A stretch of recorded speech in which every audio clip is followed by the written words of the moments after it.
Good morning all of you. Anushree coaching classes में आपका स्वागत है। आज हम बात करेंगे क्लास 9th के फिजिक्स के चैप्टर के बारे में जिसका नाम है ग्रेविटेशन। उस चैप्टर में हम पढ़ेंगे Newton's law of gravitation. Good morning all of you. आज हम बात करने वाले हैं न्यूटन्स लॉ ऑफ ग्रेविटेशन की। हम सब जानते हैं कि ये न्यूटन का बहुत ही फेमस एक लॉ है, ठीक है, जिसको हम यूनिवर्सल लॉ ऑफ ग्रेविटेशन भी कहते हैं। ठीक है, तो आइए हम सब बात करते हैं न्यूटन्स लॉ ऑफ ग्रेविटेशन के बारे में।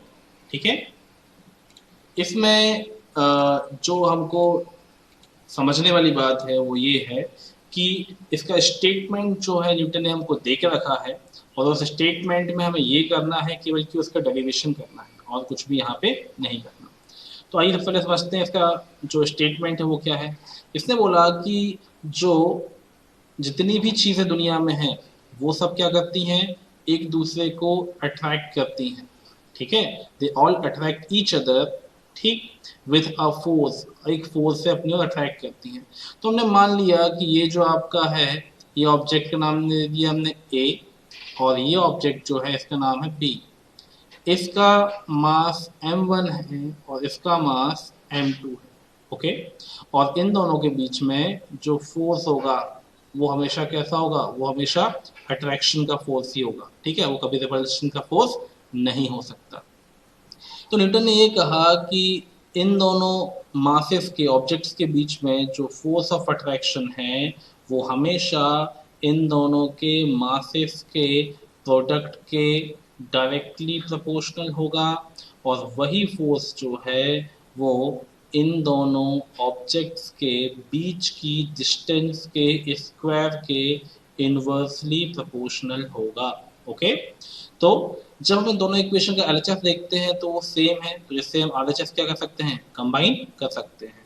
तो ये लिख सकते हैं अपन यहाँ पर फ्रॉम इक्वेशन 1 एंड 2 क्या मिलेगा आपको, F proportional to m1 m2 by r square.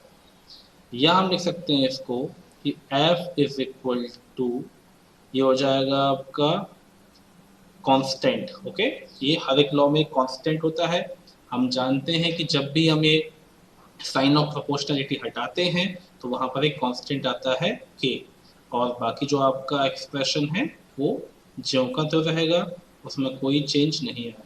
Okay, अब हर एक उसमें एक अलग कांस्टेंट होता है, हर एक लॉ में एक अलग कांस्टेंट होता है। यहाँ पर k जो है वो g है, और g क्या है एक्चुअल में आपका, ये है gravitational constant. Okay, gravitational constant है।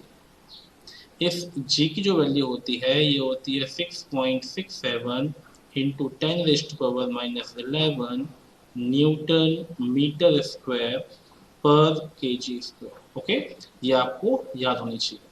तो अब जो हमारा एक्सप्रेशन बनेगा इसके बाद वो ये हो जाएगा कि F is equal to G m1 m2 by r square.